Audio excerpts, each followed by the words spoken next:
Hello दोस्तों, physics की दुनिया चैनल पर आपका स्वागत है। हम क्लास 12 में फिजिक्स पढ़ रहे हैं। आज का हमारा टॉपिक है धारावाही प्रणालिका का स्वयं। तो सबसे पहले हम प्रणालिका बनाएं। ठीक है, ये प्रणालिका होगी, ये होगी प्रणालिका। इस प्रणालिका की जो लंबाई है वो है, इसकी लंबाई कितनी है? इस प्रणालिका की लंबाई L है और इसमें तार के फेरों की संख्या जो है कैपिटल है। तार के फेरों की संख्या कैपिटल है। इसके जो अंतरस्थ तार का जो क्षेत्रफल है ये वाला है ना, ये है अंतरस्थ तार का क्षेत्रफल कितना है। और इसमें I मान की धारा है, कितनी धारा है ये? I धारा। इसकी लंबाई L है, फेरों की संख्या N है, अंतरस्थ तार का क्षेत्रफल है, I मान की धारा है। आई नाम है इस तरीके से इसमें क्या उत्पन्न होगा? चुंबकीय फ्लक्स उत्पन्न होगा। ये चुंबकीय क्षेत्र हो गया, चुंबकीय बल रेखा यहाँ से गुजरने की फ्लक्स में इसके परिवर्तन होगा, जब धारा परिवर्तन शुरू होगा। ये चुंबकीय क्षेत्र तब इस कुंडली में जब इसमें धारा बहेगी तो इसके केंद्र पर कितना चुंबकीय क्षेत्र उत्पन्न होगा? इसकी अक्ष पर, प्रणालिका की अक्ष पर कितना चुंबकीय क्षेत्र उत्पन्न होता है? अगर उसमें I मान की धारा बह रही है, उसके फेरों की संख्या N है और प्रणालिका की लंबाई L है, तब उसकी अक्ष पर उत्पन्न होने वाला चुंबकीय क्षेत्र का जो मान होता है वो होता है μ0 N I/L। ये तो होता है μ0 N I/L, ये होता है। ठीक है, इतना चुंबकीय क्षेत्र उत्पन्न होगा। तो एक फेरे से कितना फ्लक्स गुजरेगा? इसके एक फेरे से गुजरने वाला फ्लक्स, एक फेरे से फ्लक्स निकाला पहले, तो एक फेरे से जो फ्लक्स हो जाएगा वो हो जाएगा φ' बराबर dA cos थीटा। और थीटा जो होगा यहाँ 0 होगा, क्योंकि चुंबकीय क्षेत्र और क्षेत्रफल के सदिश के बीच जो कोण होगा वो 0 होगा। तो क्षेत्र भी दीर्घ है और एकांक क्षेत्रफल भी सदिश भी दीर्घ होगा, तो थीटा क्या होगा? cos 0 का मान 1 होता है, b का मान आप ये यहाँ लगा दो, तो φ' कितना हो जाएगा? b का मान लगा दो μ0 N/L × यही हो जाएगा। ये एक फेरे का आया और फेरों की संख्या कितनी है इसमें? एक फेरे का इतना फ्लक्स है, तो कुल फ्लक्स कितना होगा?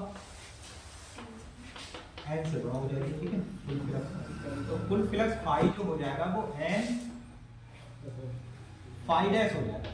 कुल फ्लक्स क्या हो जाएगा? फाई बराबर N φ', इसे फाई भी कह सकते हो, फाई N तो कुल फाई बराबर N φ'। ठीक है, अब φ' का मान ये लगा दो, तो फाई का मान क्या हो जाएगा? N, इसका मान लगाओ μ0 N/L। अब N से नहीं मतलब फाई कितना आता है? μ0 N² I/A। ये आएगा। स्वयं प्रेरण गुणांक की परिभाषा क्या थी?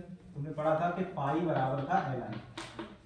पाई भी लिखा था, जब भी लिखो या मत लिखो उससे कोई फर्क नहीं। पाई बराबर Li था, तो बताओ L का मान क्या होगा? पाई/I। L बराबर पाई का मान ये वाला लगा दो यहाँ पे, μ0 N² I/A ये वाला I ये है और ये जो L है ये आ गया।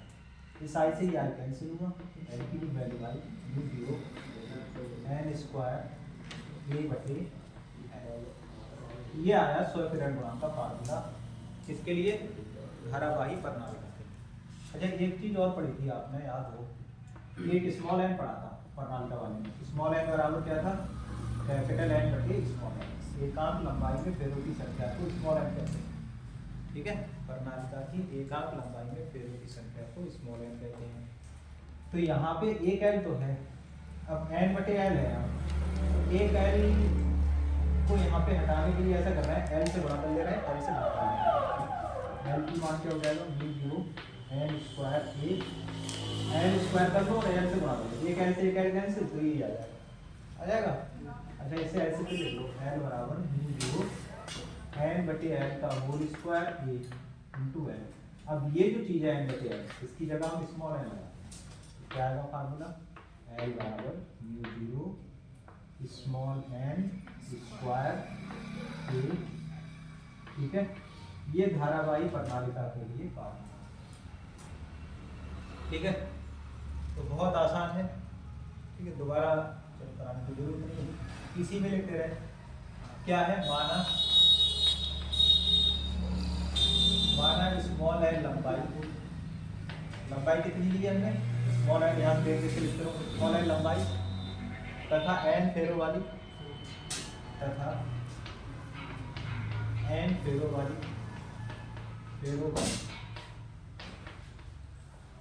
एक प्रणालिका है, जिसके अनुप्रस्थ काट का क्षेत्रफल कितना है, ए है, जिसके अनुप्रस्थ काट का क्षेत्रफल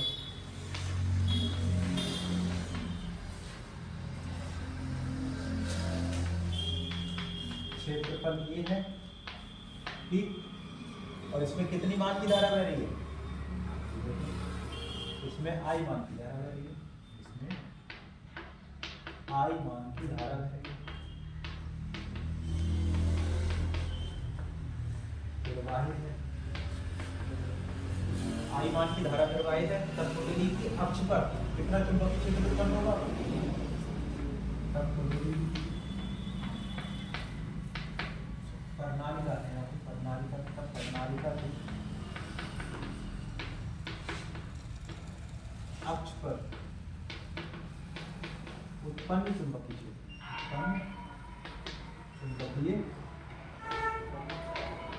क्षेत्र, कितना होगा। ठीक है, फिर एक फेरे से, फिर फुल फ्लक्स, और फिर यहाँ लिखोगे। ठीक है, 100 करेगा, यहाँ से 100 किरण गुणांक का मान निकालिए सूत्र में, बस मान लगा दिए।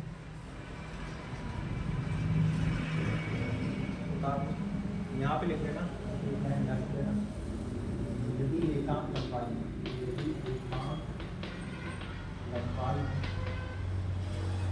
फेरों की संख्या कितनी है, स्मॉल एन है, उसके बाद ही सब, तो इसका मात्रक क्या होगा, एल का पता है, हेनरी। ठीक, हेनरी। और 100 पे ऋण गुणांक कैसी राशि है, अदिश राशि है।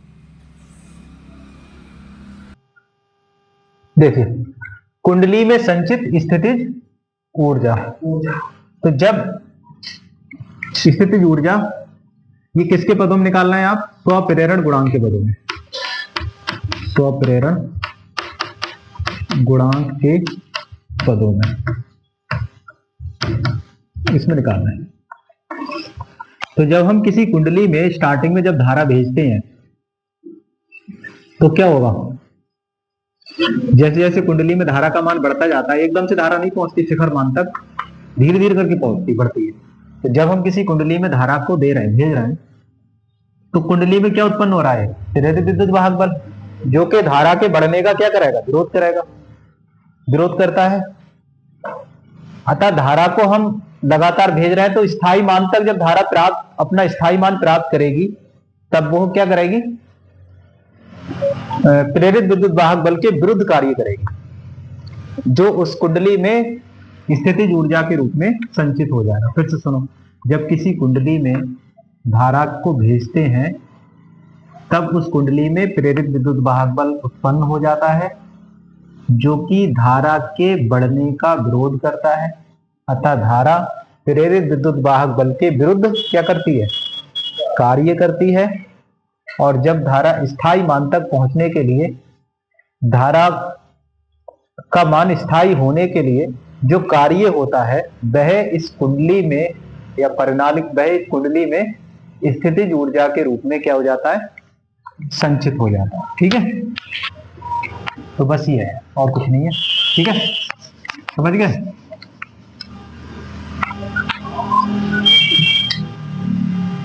स्थितिज ऊर्जा के रूप में संचित हो जाता है। तो कार्य कितना करना पड़ेगा? अगर हम अल्प कार्य की बात करें तो ये कार्य होगा माइनस ई डी क्यू। क्या कार्य होगा? E T. जैसे विभव का फार्मूला क्या है? विभव का फार्मूला है डी डब्ल्यू बटे डी क्यू, यही तो है। ये फार्मूला विभव का होता है, बी बराबर डी डब्ल्यू बटे डी क्यू। डब्ल्यू बटे क्यू विभव का फार्मूला है। तो इसी तरीके से विभव की जगह ई आ गया है बस।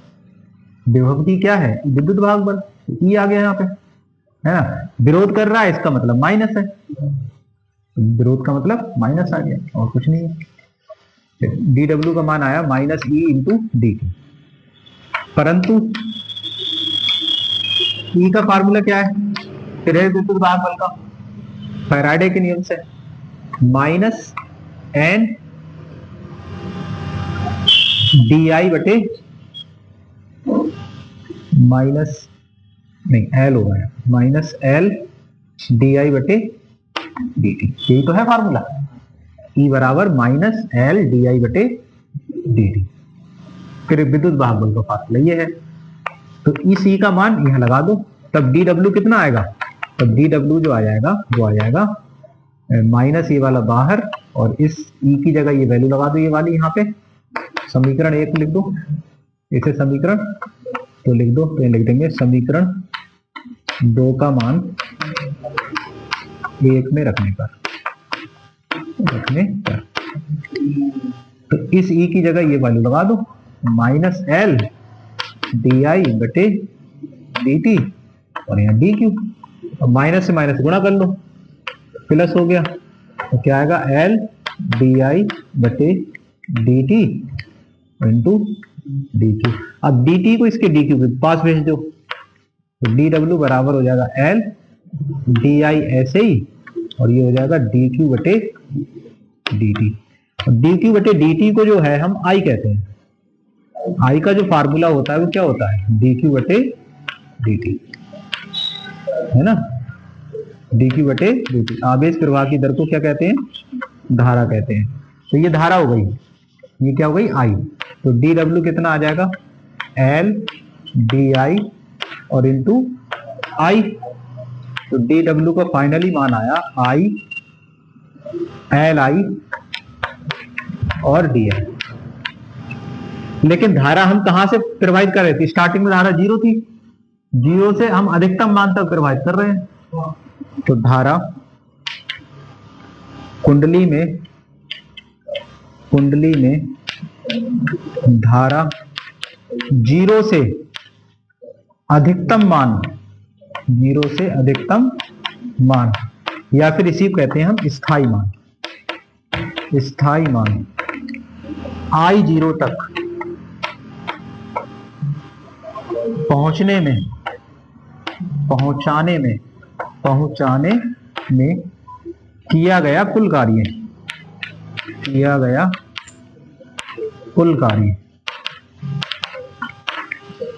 तो इसका कुल कार्य कितना हो जाएगा? तो इसका जो कुल कार्य हो जाएगा वो होगा, समाकलन करना पड़ेगा W बराबर समाकलन कहां से कहां तक कर रहे हैं कार्य हम? 0 से कितने स्थायी मान? आई 0 तक। तो यहाँ 0 लिखोगे, ऊपर लिख दोगे आई 0। समाकलन हो गया एल आई डी आई, ठीक। अब यहां से समाकलन किसका होगा? जिसके साथ डी लगा है। तो डी किसके साथ है? आई के साथ। इसका मतलब आई का समाकलन होगा, एल तो कांस्टेंट है, इसे बाहर ले लो। समाकलन 0 से आई 0 आई इंटू डी आई। अब आई का समाकलन कितना होता है? आई का समाकलन होता है आई स्क्वायर बटे 2, अपर लिमिट आई 0 और लोअर लिमिट 0। तो W का फार्मूला हो जाएगा L, पहले लगाओ अपर लिमिट, 2 बाहर ले लो, तो आएगा आई स्क्वायर आई 0 से 0। तो W बराबर L बटा 2 आई 0 का स्क्वायर माइनस 0। तो कुल मिला के फार्मूला जो आया LW बराबर 1 बटा 2 कह दो, ये 2 को 1 बटा 2 कह दो, ये L लिख दो और यहाँ लिख दो आई 0 का वर्ग। ये जो कार्य आया निकल के, यही क्या है? यही स्थितिज ऊर्जा है। तो स्थितिज ऊर्जा कितनी हो गई? तो U ही क्या है, स्थिति ऊर्जा, तब यही कार्य लिख दो, यही कार्य ही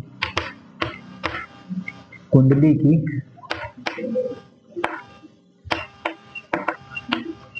स्थिति ऊर्जा है।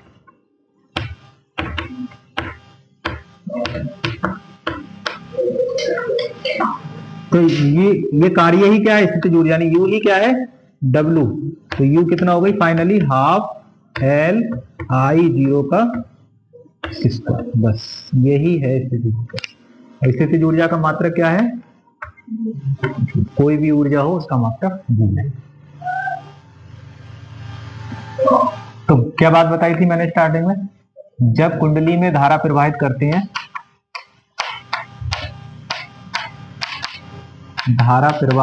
हैं, तो प्रेरित विद्युत वाहक बल कुंडली में उत्पन्न प्रेरित विद्युत वाहक बल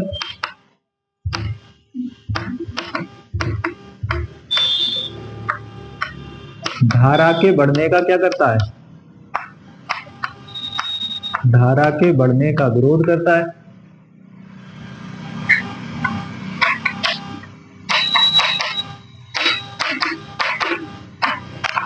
कुंडली में प्रवाहित विद्युत वाहक बल धारा के बढ़ने का विरोध करता है।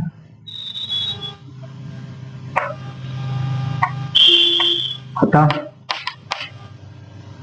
कार्य करना पड़ता है, अतः प्रेरित विद्युत वाहक बल के विरुद्ध, प्रेरित विद्युत वाहक बल के विरुद्ध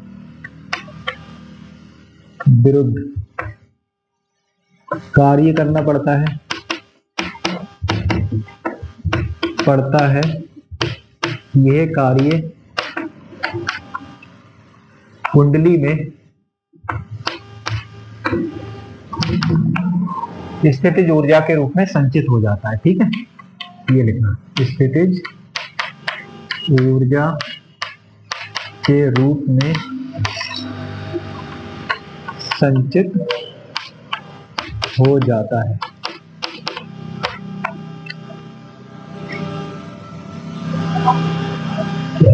अल्पावेश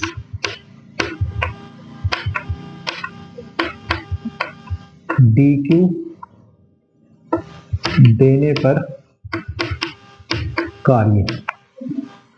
ठीक है, अल्प आवेश अगर हमने dq दिया है तो कार्य dw इतना हो जाएगा, और फिर यहां से लेके आपका सब पता ही है, टोटली उतार लें।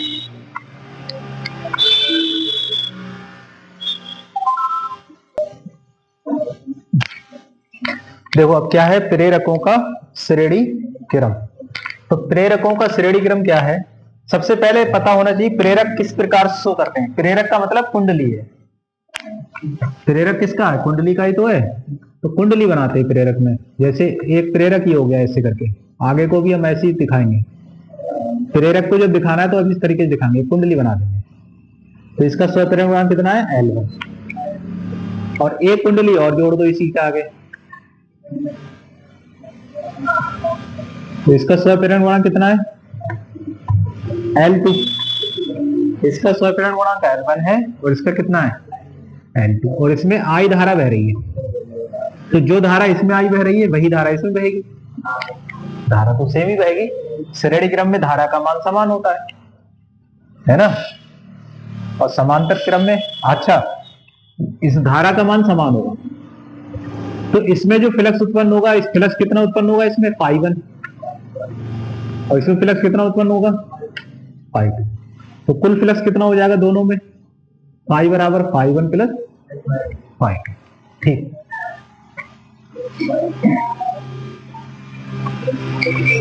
माना दो कुंडलियां जिनके स्वप्रेरण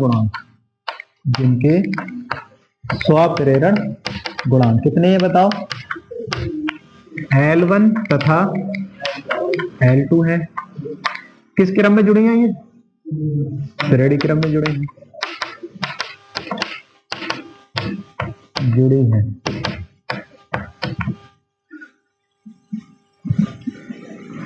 तब इनमें धारा का मान एक समान होगा, तब इनमें प्रवाहित धारा एक समान आई होगी, एक समान आई होगी। धारा का मान एक समान आई होगी, लेकिन इनके फ्लक्स क्या होंगे, अलग अलग। इनके फ्लक्स अलग अलग होंगे, तो इनका कुल फ्लक्स कितना हो जाएगा, इधर देखें, इधर देखें, दोनों कुंडलियों का कुल फ्लक्स, दोनों कुंडलियों का कुल फ्लक्स कितना होगा, तो इनका जो टोटल फ्लक्स होगा वो फाई बराबर हो जाएगा फाई 1 प्लस फाई 2। परंतु फाई का जो मान होता है वो क्या होता है, एल आई होता है कि नहीं होता है, परंतु फाई बराबर क्या होता है, एल आई। तब फाई वन कितना होगा, फाई वन कितना होगा, एल वन और आई होगा ना, और फाई टू कितना होगा, एल टू, और धारा इसमें भी आई बह रही, धारा तो सब में एक समान ही बह रही है, एल टू आई। अब इन सबके मान आप यहां लगा दो, तो फाई का मान लगाओगे एल आई, फाई वन का मान l one i, phi two का मान एल टू आई। आई को कॉमन ले लो उधर से, तो कितना आएगा, एल वन प्लस आई से आई कैंसिल हुआ, तो एल बराबर आ जाएगा एल वन प्लस एल। ये प्रेरकों का कौन सा क्रम हो गया, श्रेणी क्रम। उतार लें जल्दी से।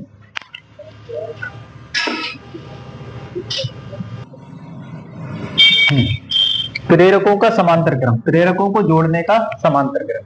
तो इसमें दो कुंडलियां जोड़ी जाएंगी समांतर क्रम में, एक कुंडली ऊपर जोड़ दो इस तरीके से, और एक कुंडली नीचे जोड़ दो इस तरीके से।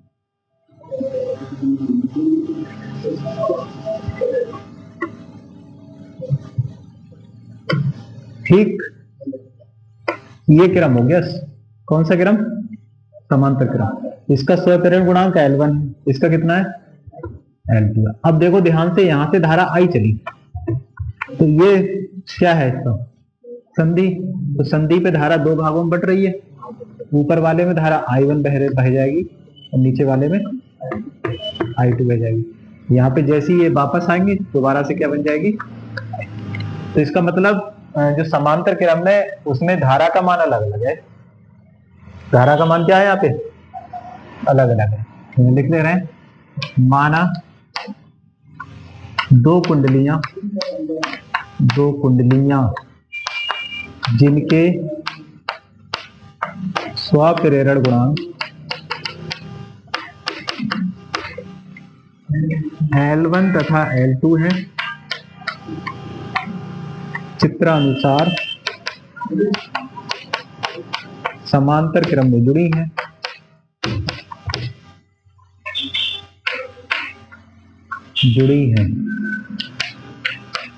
तब इनमें प्रवाहित धारा कैसी होगी, अलग अलग। प्रवाहित धारा का मान अलग अलग होगा।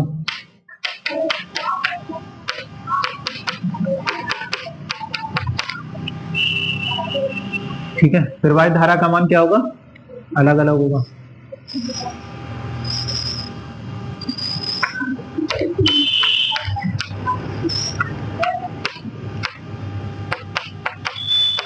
कुंडलियों में प्रवाहित कुल धारा कितनी होगी, फिर कुल धारा जो हो जाएगी वो I बराबर हो जाएगी I1 प्लस I, यही होगी। परंतु हमने एक सूत्र पढ़ाया है, क्या पढ़ा है, हमने पढ़ा है विद्युत वाहक बल का फार्मूला, प्रेरित विद्युत वाहक बल का माइनस। अच्छा, ये फार्मूला लगाने से पहले ऐसा करें, इसका अवकलन कर ले, ये समीकरण आई, इसका अवकलन कर लो टी के सापेक्ष। टी के सापेक्ष क्या करें आप, अवकलन कर लो, इसका कर लो अवकलन। तो टी के सापेक्ष अवकलन करोगे तो ये हो जाएगा डी आई बटे डी टी, ये हो जाएगा डी आई वन बटे डी टी, और ये हो जाएगा di2/dt। यहां तक सब क्या है समझ में, कोई परेशानी नहीं है। अच्छा अब देखें, परंतु ई का जो फार्मूला होता है प्रेरित विद्युत वाहक बल का, वो होता है माइनस एल di/dt। यही तो होता है, माइनस एल di/dt। यहाँ पे dy/dt का मान निकाल लो। किसका मान निकाल लो? di/dt का। तब di/dt की वैल्यू कितनी आएगी बताओ? तो ये आ जाएगी, माइनस इधर आ जाएगा माइनस e/l। यही तो हो जाएगी, e/l हो जाएगा। अच्छा di/dt का मान e/l होगा, और di1/dt का मान कितना होगा फिर बताइए? di1/dt का मान, विद्युत वाहक बल तो एक समान होगा इसमें, क्योंकि दोनों के सिरे एक से ही जुड़े हैं ना, दोनों कुंडलियों को सिर्फ दो बिंदु जुड़े हैं। इसका भी ई होगा, यहां से यहां तक प्रेरित विद्युत वाहक बल, ऊपर वाले का भी ई होगा, ये तो सेम ही होगा ई दोनों के लिए, तो ये ई हो गया और समान। अच्छा I1 है तो पहले कुंडली I1 कैसे बह रही है? L1 वाले में, तो बटे L1, और ये di1/dt होगा, तथा di2/dt कितना होगा बताइए? Minus e/L2। ये सब मान, ये मान, ये मान और ये मान, ये आप यहां रख दो समीकरण नंबर 1 में, ठीक है? तो यहां लिख दो, यहां ऐसे लिख दे रहे हैं, ये 2 हो गई, ये 3 हो गई, और ये 2 3 4। तो लिखेंगे 2 3 4 का मान समीकरण 2, 3, 4 का मान कहां रख रहे हो? समीकरण 1 में रखो। इन सब के मान आप यहां रख दो। तो di/dt कितना लिखोगे? माइनस e/l, और di1/dt कितना लिखोगे? माइनस e/l1, और di2/dt कितना लिखोगे? माइनस e/l2, यही लिखोगे। अच्छा यहां से ऐसा कर रहे हैं, माइनस कॉमन ले लो, तो कितना आएगा? 1/l1 plus 1/l2। माइनस ई से माइनस ई कैंसिल आउट, 1/l बराबर 1/l1 प्लस 1/l2। वैसे ये फार्मूला इतना भी हो गया, चाहे तो आप इसे एलसीएम लेके और भी हल कर सकते हैं। जैसे L1 L2 है हमारा एलसीएम हुआ, तो L2 यहाँ आ जाएगा, L1 यहाँ आ जाएगा, L2 प्लस L1, अब दोनों ओर पलट दो, तो क्या आएगा? L बराबर L1 L2 ऊपर पहुंचेगा, और L1 प्लस L2 नीचे, ठीक है? दोनों ही सही है, ये वाला भी ठीक है और ये वाला भी